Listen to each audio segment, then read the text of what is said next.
you to understand what's going on but normally we do speak Thai okay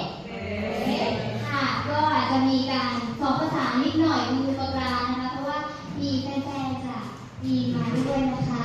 โอเคใช่เราก็ international เดี๋ยวเราชอบกินแบบสปาเกตตี้อะไรไม่เกี่ยวเลยนะคะโอเคค่ะก็ยินดีต้อนรับทุกคนนะคะวันนี้เนื่องจากว่าเราไม่ได้เจอกันมานานหรือว่าหลายๆคนก็อาจจะไม่เคยเจอฝนเลยนะคะก็ยินดีได้เจอทุกคนนะคะมีใครเจอฝนครั้งแรกบ้างคะโอ้เพียบเลยอ่ะนี่คุยเกิดว่าทำในปีค่ะเกิดว่าทำโกหกค่ะโอเค first โอเคค่ะก็กิจกรรมของเราในวันนี้ก็มีโฟโต้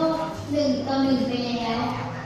The first activity is photo one-on-one which is we click already we will move on to the next one which in front of you กิจกรรมต่อไปนะคะ